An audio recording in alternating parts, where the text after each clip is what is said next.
This meeting is being recorded. You're welcome. Most let me let you lock the door. Yeah.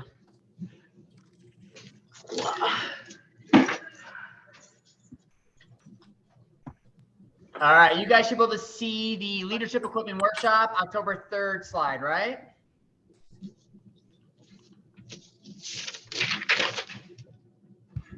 Yes. Awesome, thank you. I couldn't see you guys for a minute there, so there you go. I can only see my slide right now.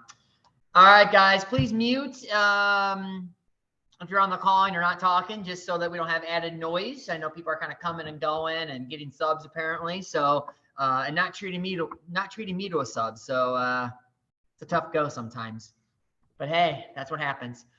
All right, so Leadership Equipping Workshop, guys, how you believe impacts how you lead. And that is extremely true. How you believe impacts how you lead. Hello? Hello? Hey, sorry. No worries, no worries. All right, so how you believe in is how you believe impacts how you lead, right? So really want to focus on beliefs today. I want to talk through that a little bit.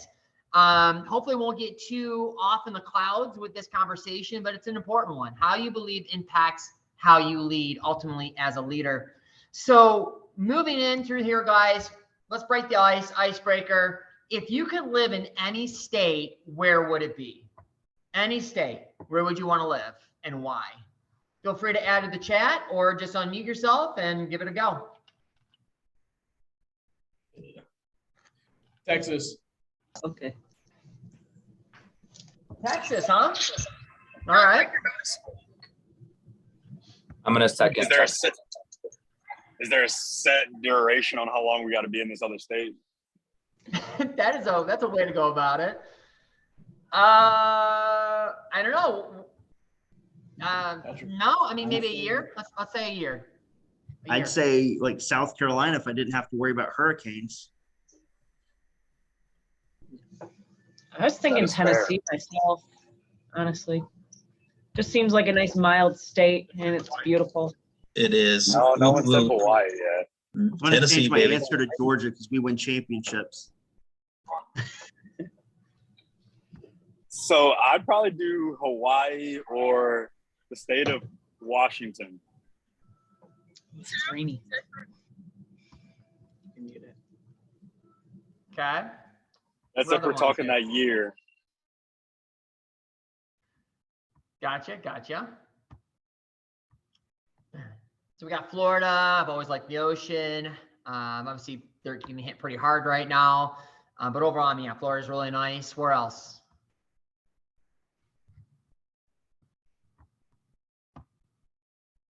No California. I heard of Texas in there. Cali's gas prices are too high. Yeah, Facts. yeah, for sure. And half the state's going to fall in the ocean soon. I shouldn't laugh out loud, but yeah, that's been said for a minute. Yeah. Boston, All right. Massachusetts would be nice. Why Massachusetts? I mean, first off, my wife is a spooky little weirdo. So Salem, Massachusetts is a big thing. But I'm also a baseball historian, and I would love to go sit on the big green monster on the regular. Okay. I Gotcha. Awesome. All right. Yeah. If you could live in any state, where would you be? Anybody else?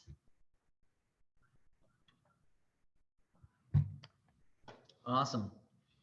Honestly, when we get the seasons here in Michigan and we get all 4 seasons, I really enjoy living in this state. I've lived here my whole life. I always complain about the winter as it's arriving because I know it's going to be a long winter.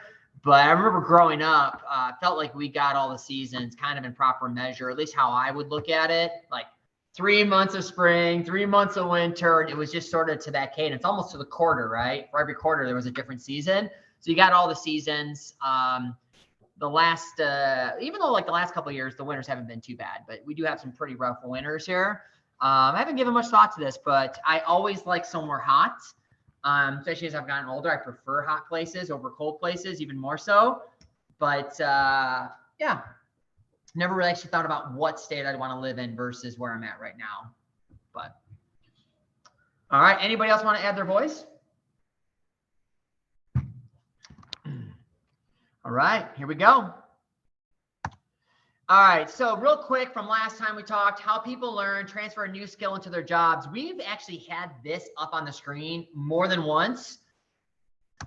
And the big one here, the big take on this is that when we do theory, demo, practice during training, corrective feedback during training, and in-situation coaching / training, we get a 90% transfer of that new skill into the jobs of that said team member. With that being known, that's a huge difference between 5% just being theory taught alone, all the way to the 90% when we do all those different pieces of the puzzle. It's a huge difference. So with that being said, how many are doing this currently, or at least trying to do this as part of their training down to team members? Honest take.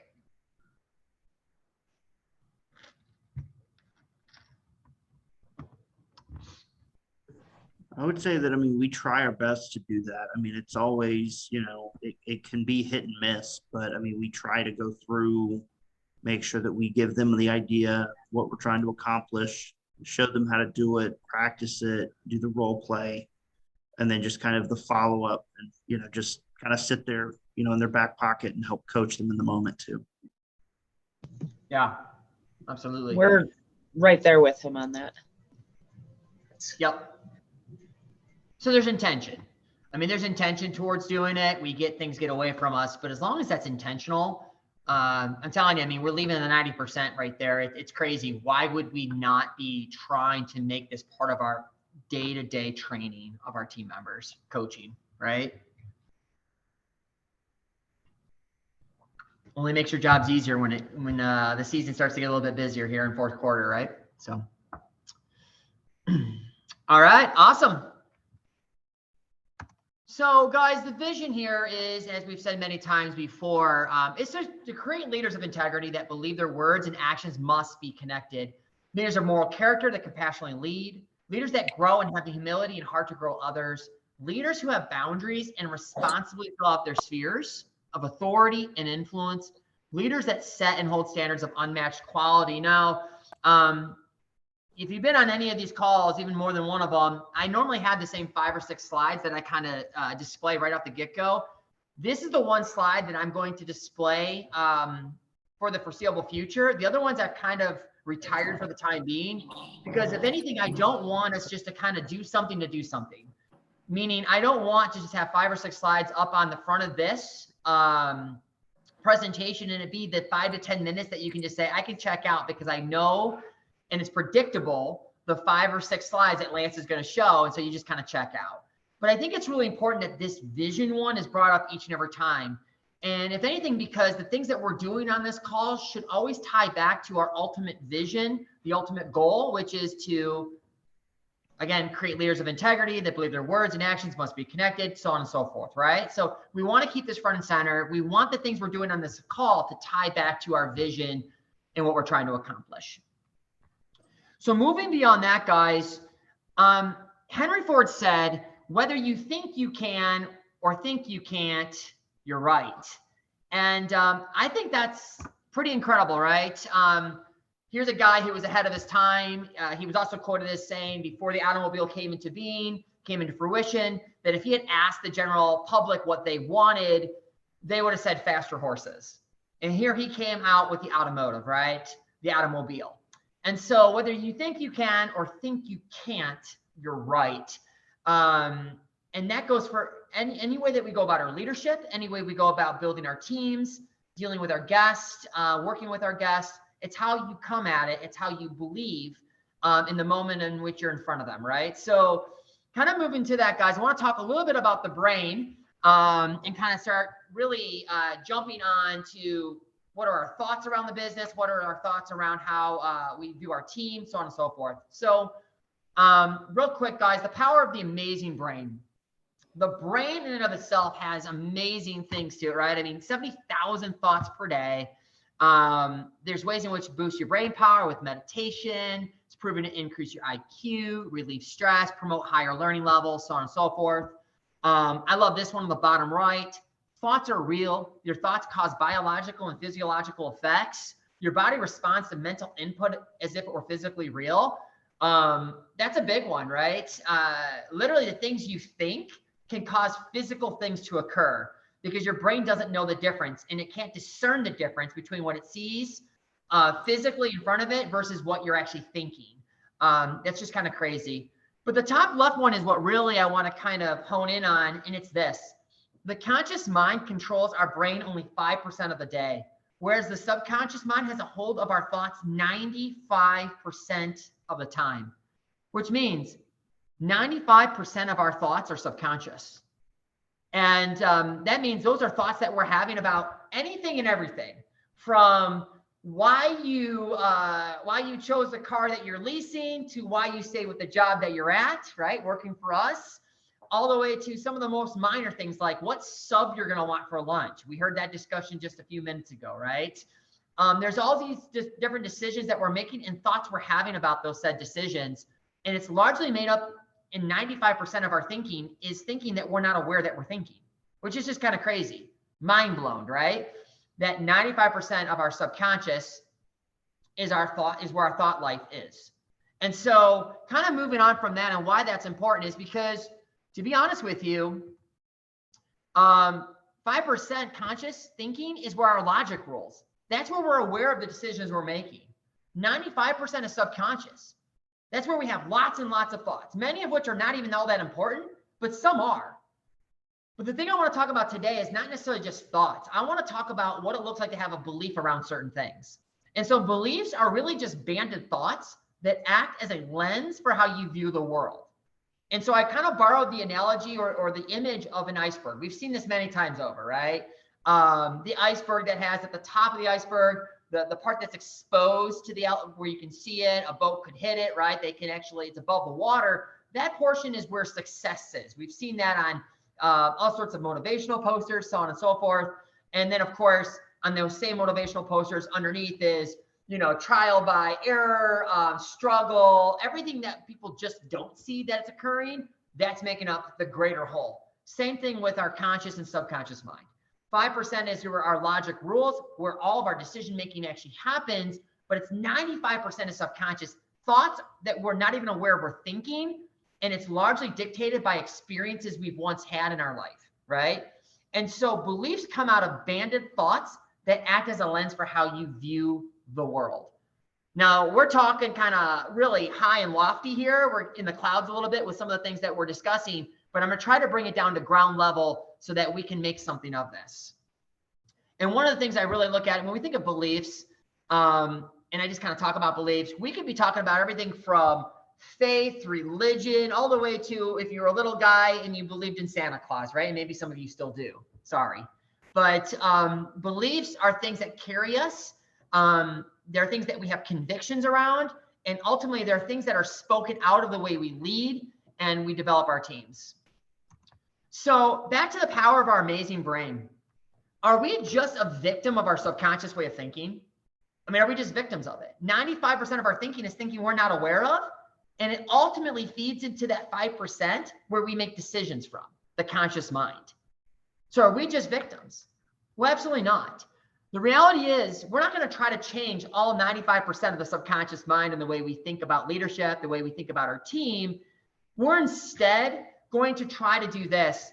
We're going to intentionally try to create new experiences every day, meaning we're going to be intentional about standards. We're going to be intentional about trying to hit goals. And we're going to keep that in our mindset, because that's where the conscious mind lives, is in the now. And so we're going to intentionally create new experiences. And by doing that, we're actually going to kind of rewrite our subconscious. Our subconscious is made up of all our past experiences, right? So we need to be intentional about creating new experiences day in, day out. So things like when you walk past the fallen standard as a new standard, well, that became the new standard. Just the same with the way we view our conscious way of doing things and really our beliefs. Let's dive in a little further, guys. and hopefully this helps you. Our beliefs are invisible. How we believe about something is really just invisible. We don't normally vocalize it. It's just sort of a lens in which we see the world. We also have attitudes that are largely invisible. Now, I'm not talking about outward attitudes, coming to something with a disdain on your face, being angry, upset, sad, whatever. I'm talking about attitudes that are like inward dispositions of your heart, the way that you see the world, the way that you view your decisions that you're going to make, right? Beliefs and attitudes are largely invisible. And then there's actions, and those are visible. Actions like, what are you going to do with said team member that didn't show up to their shift for the second day in a row, right? They didn't have a letter from the doctor, or a guest experience that went sideways, and the actions that you're going to take. And then the results, right? Those are truly visible as well. So there's actions that are visible, and there's results that are visible. And all that's born out of beliefs that are invisible and attitudes that are invisible. And it leads us to actions and results. So one way we can look at this, guys, is to reverse engineer it. Way to create some new belief patterns, because you have beliefs going on all the time, and those beliefs are dictating the moves you make as a leader, how you interact with your team, how you interact with your guest, all the way down to you might be so in the granular level where you're looking at your guest experience, for instance, and it's just you've adopted a belief, a mindset that it's just people. People are the problem, right? The guest is the problem. Our team members are the problem. They just won't get it right. They'll never get it right. And so some people have adopted those kind of mindsets. And so you really have to look to the beliefs. When we reverse engineer our belief systems, it looks like assessing the results, looking at the results in your day-to-day and going, okay, well, here's a result that's not what I necessarily want, and being honest with it. And then looking at how you have to intentionally act. How do I intentionally act around these results so that we can get a different result?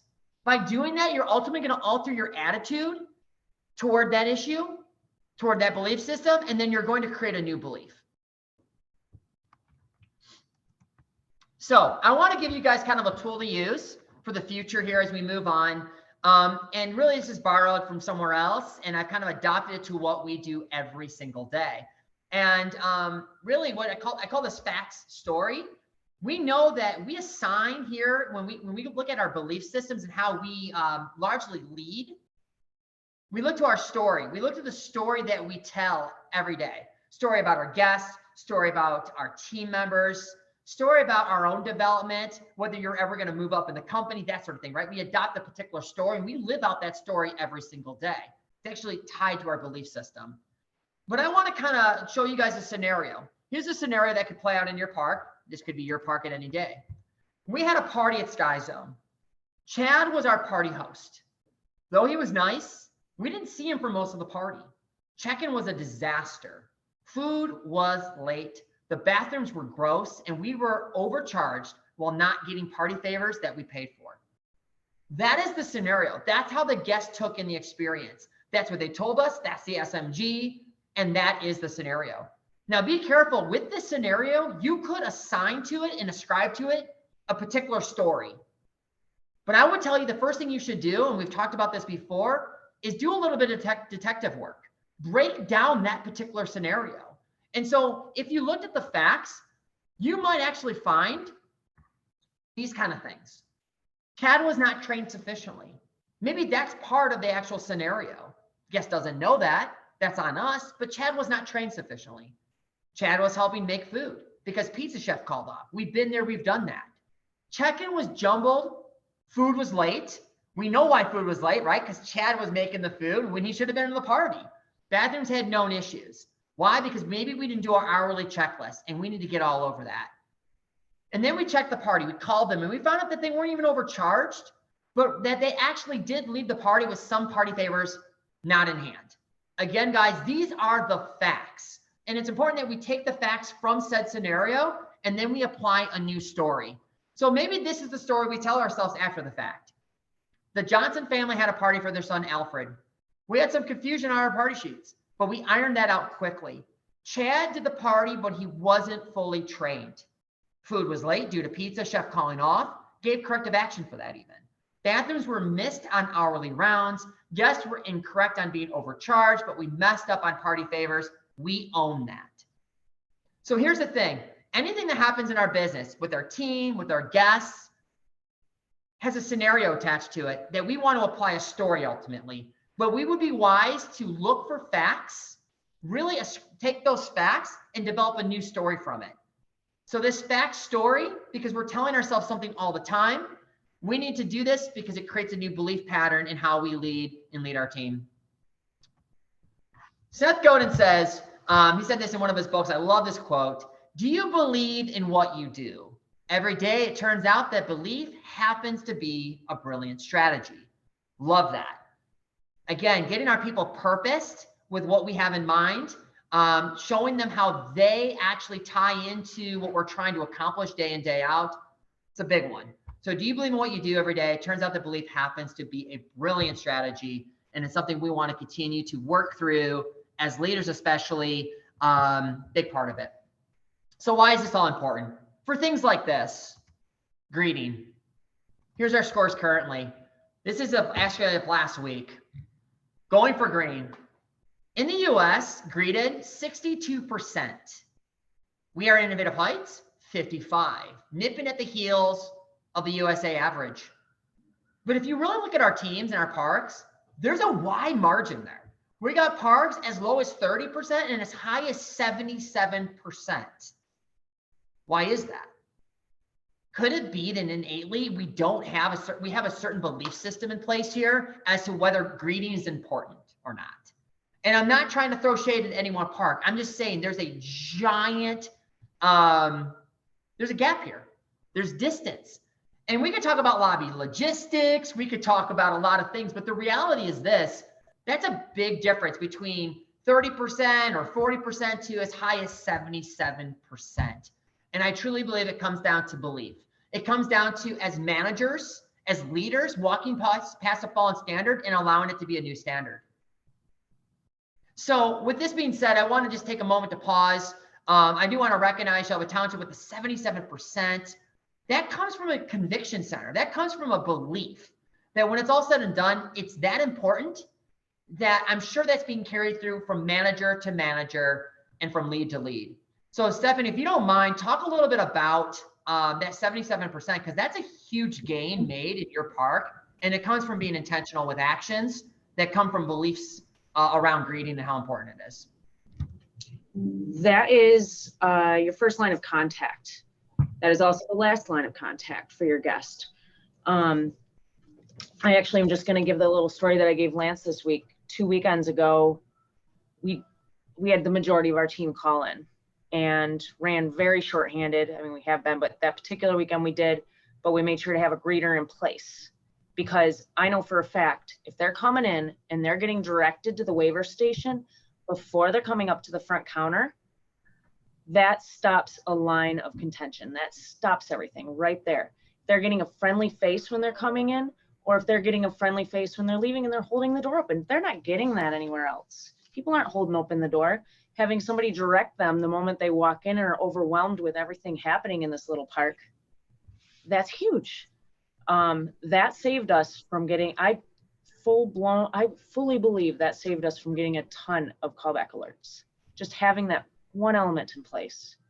It's so vital and important.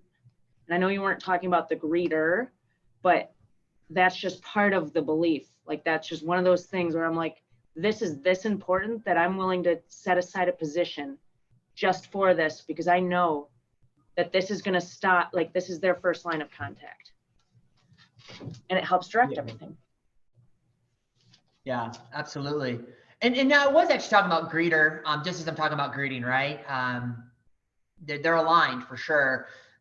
Yes, greeting throughout the entirety of the park, but really that greeter playing a vital role. Yeah, I loved it on Saturday when I was in the park, and just seeing the gal that was greeting me. I must have went out to my car about 16 times because I kept getting tools and moving things around. And every time she opened that door and every time she greeted me. And that's before I know she's newer, so I had never met her before. That's before she even knew I worked for the company. It wasn't like she was just doing it because I'm Lance and I'm walking in and out of the park. She greeted me every time. She opened the door for me on the exit every time. And that's where you were a little strapped for help, but you believed that much in it. You made sure that we had that greeter in place and it was happening. And that comes from just a belief. and awareness that it's just that important. It's a core conviction. And right now, the reason why we have some lower percentages within our network is because it's just not a belief. It's just not a core conviction. That's just really what it comes down to. Some managers are doing it. Some others are not even aware of it. They just let it slide. They let it fly. They don't do anything about it. They tolerate it for whatever reason, because at the core conviction, their core convictions are, it's just not that important. Or we have bigger and better things to do. And so we just miss it. And we just don't do anything about it. But the reality is this, 67% of our guests said they will come back if we just greet every guest every time. And although that percentage is kind of dated, that was from a handful of years ago, I imagine it's probably similar, if not even has increased over the years. And the amount of guests, because I don't know about you, but when I look around at different places, there's not a lot of hospitality going on. There really isn't. So the reality is we have a long ways to go with greeting scores, but we know it's that important that it's going to add to guests coming back through our doors if we do it each and every shift with each and every manager. Any questions on greeting or any tips or tricks that you want from Stephanie as to how to greet better, how to really get in front of this?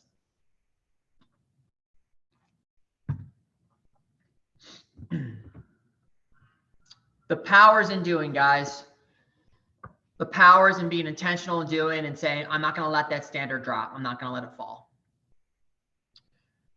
So to summarize, before we kind of move to the Q&A section of this, guys, change of mindset. Really, you got to look to your beliefs you have and how to change them. You got to look to them so you can change them, really. Some of the things we talked about, guys, look to the results in your relationship to them. Really look at the results you're getting from your day in, day out, your shift in, your shift out. Do a post-shift huddle. Really look at what you said at the top of your shift versus what happened at the back end of the shift. Look to those results and then your relationship to them as a leader. What have you allowed to fall? What standards have you allowed to kind of dip on your watch as a leader? Identify the facts and then change your story. Don't just go with your initial knee-jerk response to a scenario that plays out, but really identify the actual facts. This is truly what happened, and then change the story as to how you see and view the guest experience or the team member issue you're dealing with. Write changes down that you want to see. That's a big one. Take it out of just a thought process, oh, I thought about it a whole lot, to actually writing it down. And this goes back to even goal setting. So many people achieve, they're more effective in achieving their goals just by writing them down and then coming back to them routinely. It keeps them honest. It keeps them on point. So write the changes down that you want to see so that you have something to go back to. Take ownership over your own development. We'll talk about that further in just a moment. But really look to other people who are that much further ahead. They don't have to be that much further ahead, to be honest with you. They might be a step ahead of you as a leader, but look to them. They might be parallel to you, side by side with you, but learn from other people. Look to find ways to just take ownership over your own development. And then last but not least, intentionally create new experiences. If your subconscious mind, 95% of your thinking is thinking you're not aware of, well, you need to create new experiences and do that intentionally, because that becomes your subconscious mind down the road, right? So create the new experiences with a level of intentionality so that you can actually raise your own standards and how you view yourself as a leader and lead from. All right, so you guys were asked to do a worksheet from a couple of weeks back. How many did it? Honest take, how many did it? Aaron, who else? I did it. You did it, Tyler. Thank you. Yes, yes. Hannah did it. Hannah Montana. Thank you. Who else?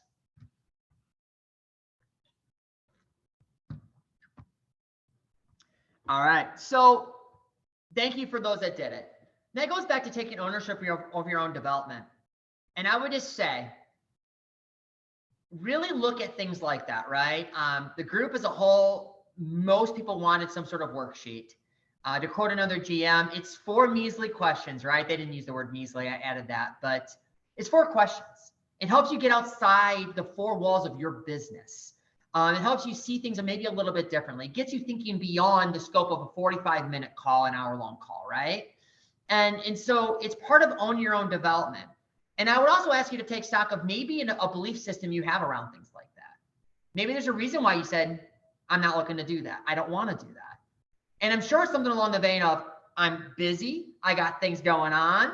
I forgot about it. I'll get to it later. Whatever the belief system is, this is a good time as any to start to identify some of the facts within there and then change your story, right? Look to the results, the fact that you didn't get it done and your relationship to them. How can you change things going forward so that you can have a new way of believing about things as simple as a worksheet that's going to help you in your development? It's being done to help you, so why not do it? Something to look at. All right, guys. We got a few questions I want to add here towards the end, and feel free to just add your voice in the chat. You can unmute yourself, but this is the participation portion of it. What are we trying to accomplish at Innovative Heights? As simple as possible, or you can be as wordy as you want, but what are we trying to accomplish here at Innovative Heights? Do you know?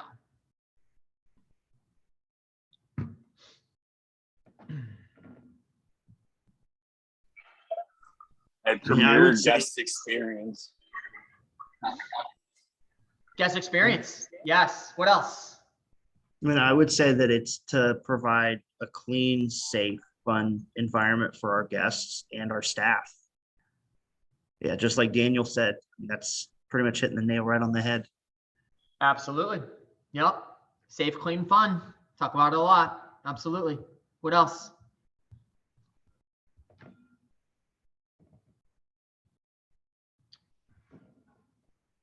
It's an important question. What are we trying to accomplish at Innovative Heights? Obviously, more than putting the keys in the door and just getting open. So what are we trying to accomplish at Innovative Heights? I would say for this, and really for all these questions, feel free to start writing these things down. Add them to the chat, like I said. Start to really kind of consider and think through, what are we actually trying to accomplish? What are you trying to accomplish in your park? Listen, we launched this big thing called culture, right? I mean, culture is really just how we get things done when it's all said and done, pun intended.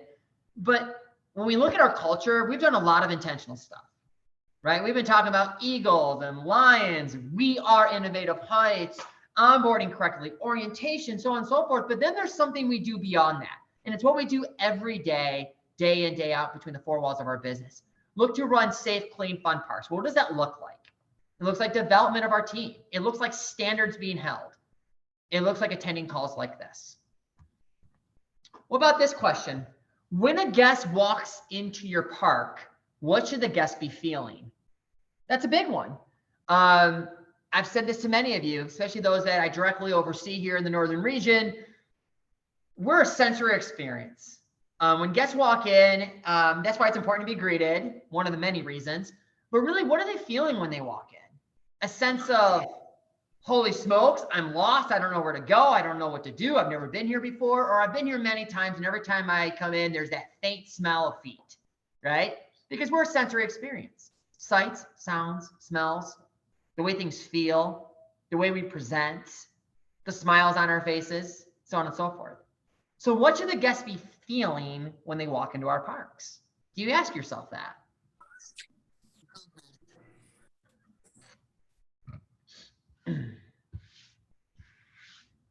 And does your team know?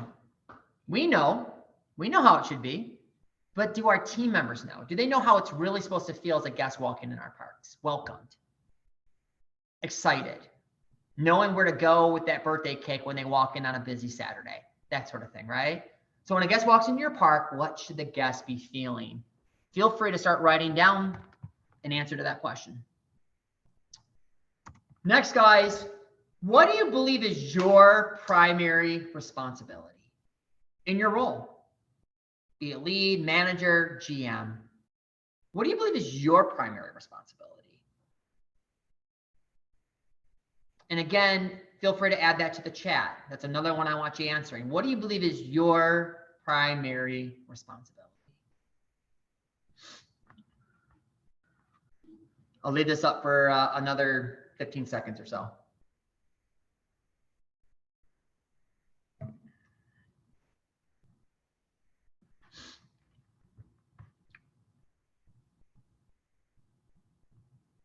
And then last, what are your beliefs around those who report to you? How do you see your team? What are your beliefs around them? Are they a hindrance or are they a help to you? What are your beliefs around them? Are you giving them everything that they need? are they aligned with your values around running a safe, clean, and fun park? And if not, why, right? But what are your beliefs around those who report to you? That might tell you a lot about where you're at with your park and why you're not making some of the gains that you're looking to make as a leader with them each and every day. So I'll give you guys another 10, 15 seconds to answer that question. Again, in the chat, you can write it down. Would love for someone to lend their voice, but what are your beliefs around those who report to you?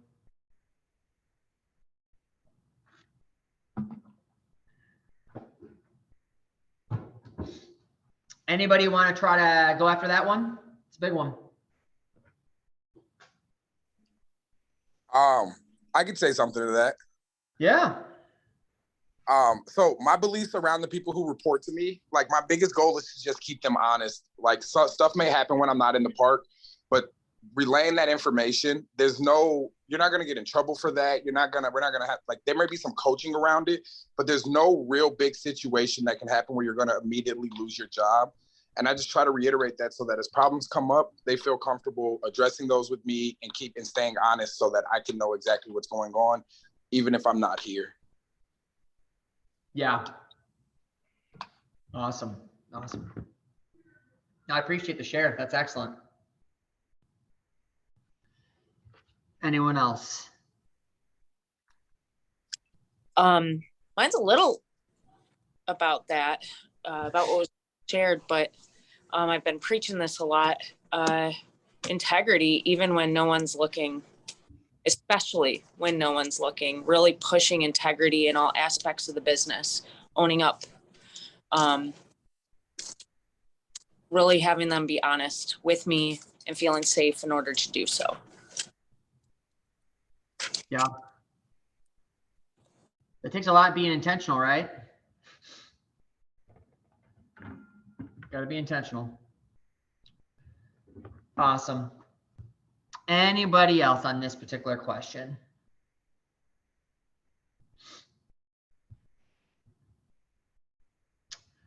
All right. Round in the corner, guys. So these 4 questions are the questions that really are going to be on the next worksheet that I send out, right? So these 4 questions will be there. You've heard some answers here, but I want to kind of help move you guys along on adopting some of these practices and some of these things that I'm putting out there for you guys so that you can actually own your own development further, grow in your role as a leader. So these 4 questions will actually be the questions on the worksheet. So we literally just did that worksheet in short order right here on the call, but I'm going to present that to you guys so that you can put pen to paper and really put some thought to it and really kind of look at your beliefs. You know, how are you believing about your team on any given day? What do you really believe about our guests? There are some people that I have stumbled across in this business that actually have an issue with our guests. And that is not going to get them very far with this business, right? They're the reason why we open the doors each and every day. So how we believe about our guests and the subtle things that we think about them and that we kind of project on just about any and every situation if we're not careful, right? If we're not extracting the facts and writing a new story. Guys, that's going to sink you real quick, especially in 4th quarter here when the pressure's on, the guests are flowing through our doors, and we're trying to be all about guest experience. So just kind of wrapping up, guys, what are the key takeaways? What are the 5% steps, as I like to put them, that we should take from this call? My hope is that you're looking to create new experiences. You're not a victim to your subconscious way of thinking. Hey, it's just the way I'm thinking without even knowing I'm thinking it. And that's my beliefs. And I can't do anything about it. It just is.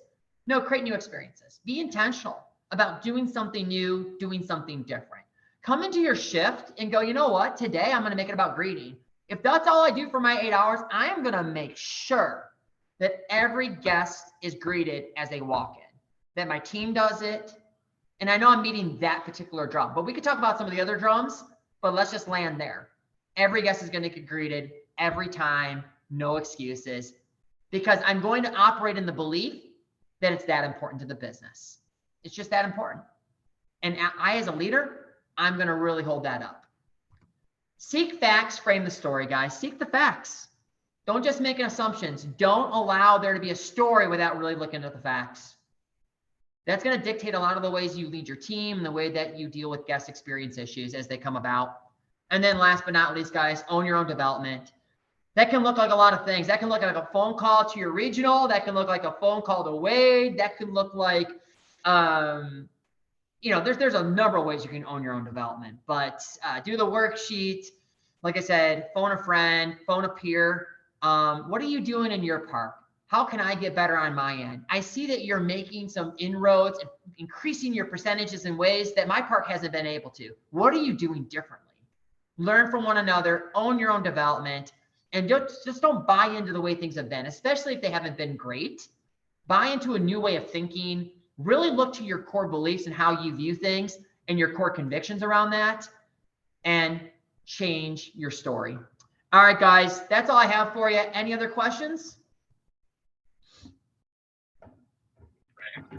Nope. I know I went a little deep on this one.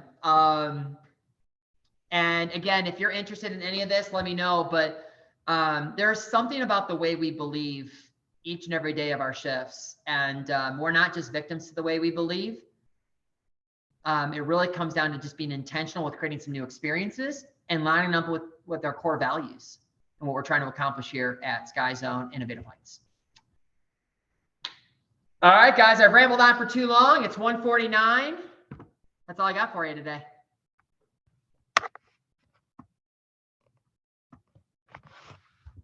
All right.